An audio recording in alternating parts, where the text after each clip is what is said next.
Καλώς ορίσατε σε ένα ακόμα tier list του καναλιού Γιώργος Μπιτζιός στο tier making list.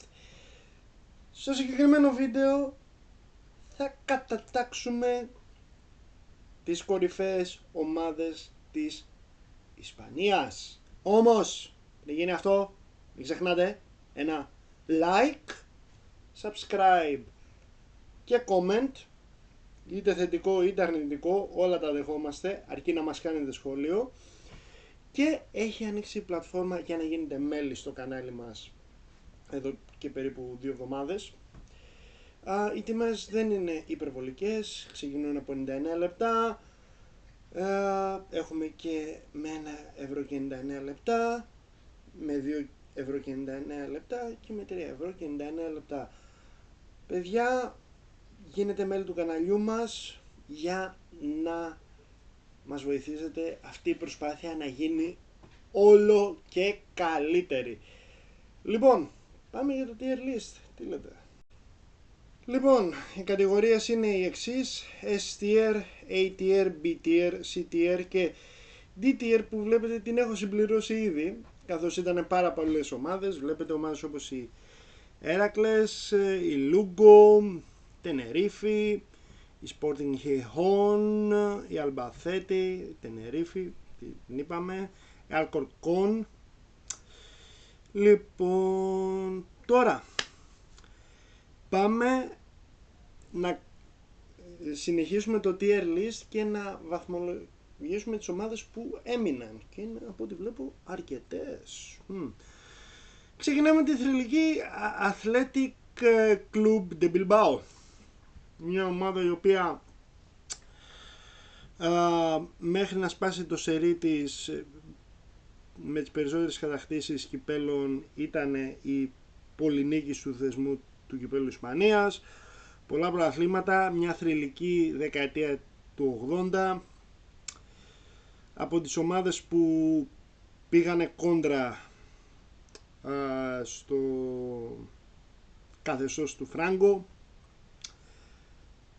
Ευρωπαϊκή ιστορία τεράστια, αλλά δεν είναι κοντά στη διεκδίκηση τίτλων, αλλά δεν έχει σημασία, αυτή η ομάδα είναι θρυλική, την βάζω S tier. Μια που λέγαμε για Φράγκο, ένα ενδιαφέρον fact. Λοιπόν, η Ατλέτικο Μαδρίτης, ήταν η πρώτη ομάδα του Φράγκο και η αγαπημένη του, από ό,τι γνωρίζουμε. Μια ομάδα η οποία έχει φτάσει σε 3 τελικούς κυπέλλου πρωταθλητριών, η Champions League. Πρωταθλήματα, τα τελευταία 14 χρόνια είναι από τις μόνιμες διεκδικήτριες του πρωταθλήματος, τα τελευταία 14 χρόνια με τον Τσόλο Σιμεώνε. Μια απίστευτη ομάδα, η οποία το 2000 αγωνιζόταν στις μικρές κατηγορίες, έβγαλε μια ταλεντάρα όπως ήταν ο Φερνάντο Τόρες, άλλο πως εξελίχθηκε στη Chelsea. Φυσικά να πούμε ότι είναι η τελευταία ομάδα του Ντέμι Νικολαίδη, αλλά δεν παίζει ρόλο ότι θα τη βάλουμε S-tier λόγω του Ντέμι Νικολαίδη, ο οποίος πήγε εξαιρετικά, ο οποίος όπως έτυχε στα 31, S-tier μαζί με την Bilbao. Ο Σασούνα, παιδιά, καλή, χρυσή, αλλά δεν είναι για A-tier ή C-tier, αλλά είναι για B-tier σίγουρα. Χιρόνα, πέρσι έπαιξε τη Champions League, μπράβο της, C-tier όμως. Λεγανές, C-tier προφανώς. Θέλτα. Έχουμε αρκετό ελληνικό στοιχείο. Ο τελευταίος παίκτης που έπαιξε εκεί Έλληνας ήταν ο Δουβίκας. Είχαμε και τον Δημήτρη Παπαδόπουλο πιο παλιά και τον Ζήστο Βρίζα, αν δεν κάνω λάθος. Μια πολύ πολύ καλή ομάδα. Είναι για η tier. Well, no way. B tier, παιδιά, B tier. Καθαρά. Καθίστε λίγο εδώ πέρα. Ναι, όλες έχουμε. Αλαβές, C tier, παιδιά. Καλή, χρυσή, αλλά δεν. Μπαρσελόνα, δεν χρειάζεται να πω τα κατορθώματά της. Και φυσικά για αυτή ήταν μια από τις ομάδες που αντιστάθηκε στον δικτάτορα του Φράγκο. Λοιπόν, βάζουμε και τις τελευταίες ομάδες εδώ πέρα, D tier. Μια ομάδα η οποία έπαιξε ίσως για πολλούς το καλύτερο ποδόσφαιρο τη δεκαετία του 2000 και αρχές 2010.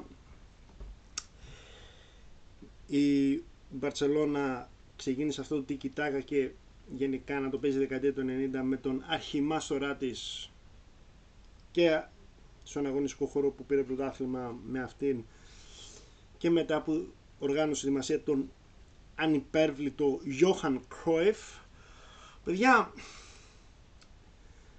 την αντιπαθώ τα μάλα που θα έλεγε και ο κατοκουζινός. Όχι, δεν είναι C-tier, παιδιά. Δεν είναι C-tier, προφανώς είναι S-tier. Χετάφε, καλή χρυσή, C-tier, παιδιά. C-tier. Και για τη Βαγεκάνο το ίδιο, καλή χρυσή και αυτή. Εσπανιόλ, το αντίπαλο δέος της Μπαρτσελώνα, όχι στους τίτλους προφανώς. Δύσκολο. Δεν είναι ομάδα για B-tier, είναι για C-tier. Αν και μεταξύ μας τη Βαρκελόνη είναι τη μόνη ομάδα που συμπαθώ. Μαγιόρκα. Η δεκαετία του 2000 ήταν η καλύτερη της περίοδο για το Champions League. Αντιμετώπισε και τον Παναθηναϊκό με προστάρι το Samuel Eto'o. Μεγάλη ομάδα, θρυλική ομάδα. Θρυλική, ok, αλλά πάρα πολύ καλή ομάδα, αλλά C-tier. Real Betis δεν θα το τραβήξω πολύ, και αυτή πάρα πολύ καλή ομάδα, εξαιρετική, φιναλή στο Conference League. Μάλιστα είχε ένα από τους καλύτερους παίκτες, το Χοακίν, ο οποίος έπαιξε μέχρι τα 39 του. B-tier. Για την αγαπημένη μου Real, τι να πω, παιδιά. Παρότι ήταν η δεύτερη ομάδα του Φράγκο, μια ομάδα η οποία είχε κατακτήσει πάνω από, πόσο Champions League έχει κατακτήσει, 15, 14. Έχει χάσει και το μέτρημα πλέον. Sorry κιόλας για αυτούς που δεν είναι Real προφανώς, αλλά δεν πειράζει, ξύδι.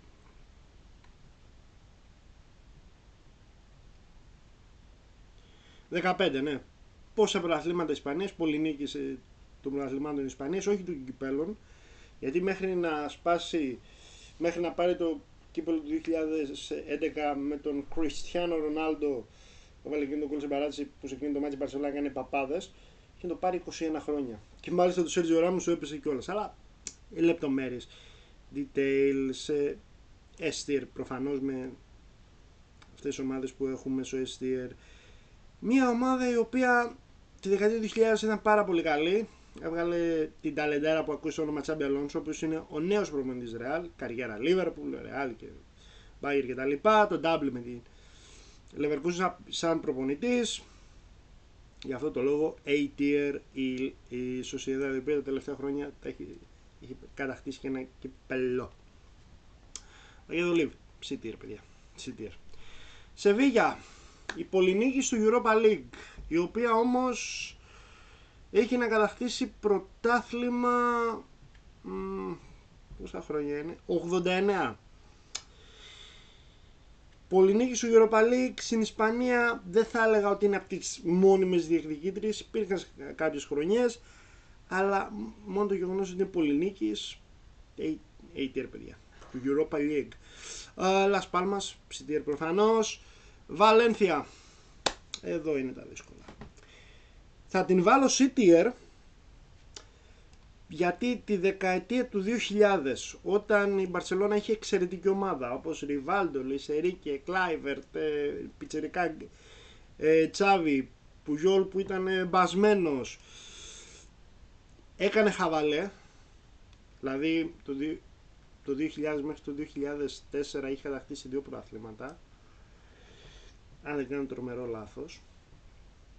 Μάλιστα έχει φτάσει και σε 2 τελικούς Champions League, ένα με τη Real Madrid το 2000 και το 2001 με την Bayern Μονάχου σε εκείνο το αγώνα thriller. C-tier, παιδιά. Και ελπίζω στο μέλλον, στο εγγύης μέλλον, να βρεθεί ένας μεγαλομέτωχος, δεν ξέρω, λεφτάς, και να ανεβάσει τις θρυλικές νυχτερίδες εκεί που τις αξίζουν. Για μένα είναι C-tier η Βαλένθια, παιδιά, δεν το πραγματεύουμε. A-tier για την Villarreal, η οποία δεν έχει κατακτήσει τόσους τίτλους.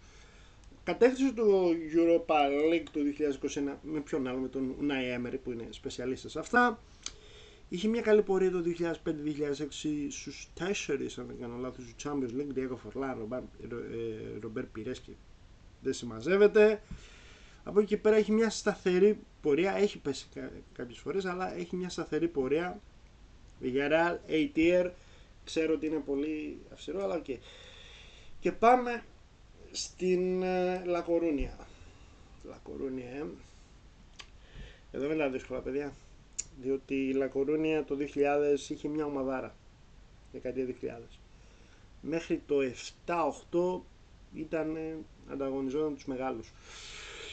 Από εκεί και πέρα βασανισμένη ομάδα, μεγάλη ομάδα, βασανισμένη.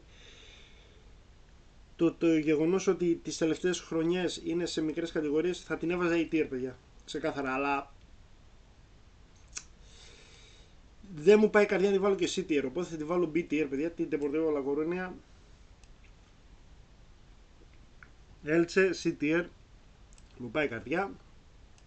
Γρανάδα και αυτή C-tier, καλή χρυσή, αλλά οκ. Λεβάντε C-tier, παρότι στο μόνο μας που έπαιξε με λίγη ομάδα πήγε καλά. Μάλαγα. Τι πήγε λάθος με τη Μάλαγα τη δεκαετία του 2010? Φανταστική ομάδα, από εκεί ξεκίνησε και ο Ίσκο, ο οποίος βρήκε τον εαυτό του συμπέτης. Δεν ξέρω τι πήγε λάθος. Και η Μάλαγα, ενώ είχε Άραβα, κατάφερε και τα έκανε μουσκέμα. C-tier, παιδιά, για τη Μάλαγα, την οποία δεν προλάβαμε καλά και στους 8 του Champions League, αν δεν κάνω λάθος. 44 τα ίδια. Σαραγώσα ανέδειξε έναν από τους μεγαλύτερους center for του 25ου αιώνα, τον David Villa. Από τους πιο υποτιμημένους center for τον 25ο αιώνα, τα τελευταία 25 χρόνια, εγώ θα πω.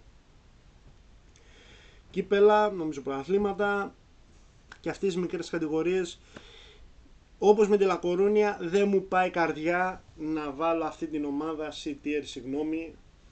Μου πήγε η καρδιά για τη Μάλαγα, αλλά αυτή την ομάδα δεν μπορεί να την βάλω C-tier. Την απέκλεισε βέβαια ο Άρης, αλλά δεν έχει να λέει κάτι.